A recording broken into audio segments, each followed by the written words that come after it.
Final thing on property that I think that I've seen that I don't think a lot of people think about. Now, my mum I've lost my stepdad, so mum lives on her own.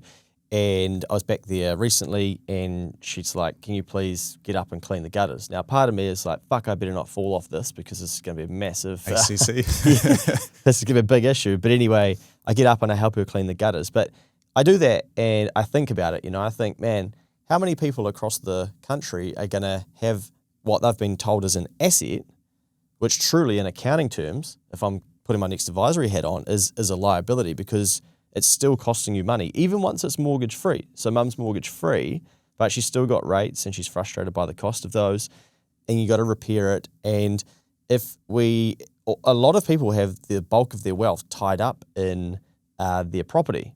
Now, what do you do when the roof is cooked? It's 30 grand. Or the neighbour comes and says, hey, we need to sort this fence. You're up for half. I need 5 to 8 grand or whatever.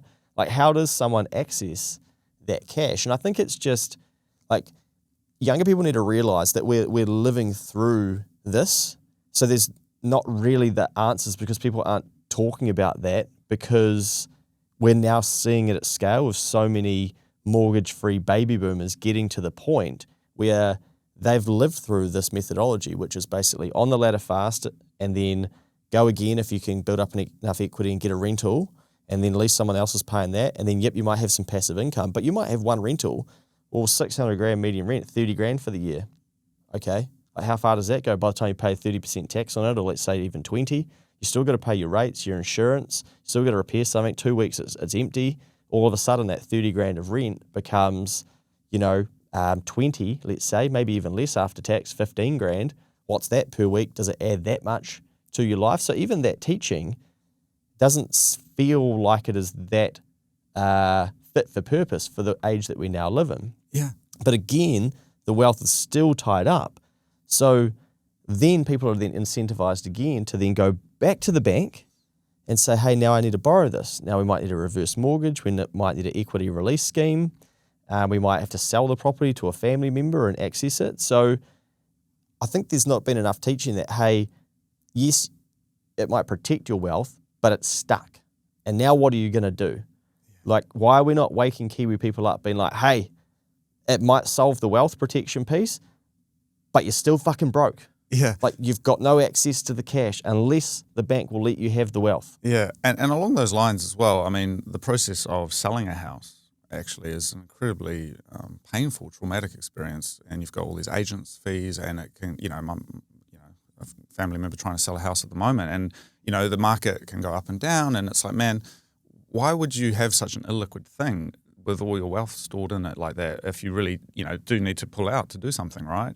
And what you said with the maintenance, New Zealand is a country of these petty bourgeoisie, landlords who are trying to, look after and do things on the house. And maybe the housing stock is like from the 70s and it needs new gutters or whatever.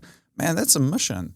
And again, it's like there's no real economic, it's not like it's a farm or a commercial, commercial real estate would be a different thing. But, there's just houses and, you've got the landlord up there on the roof and stuff. And it's like, man, what is that? Because if I contrast that with, say, Japan or Europe or other places where you have, corporations that own these houses, they're doing all of that for you.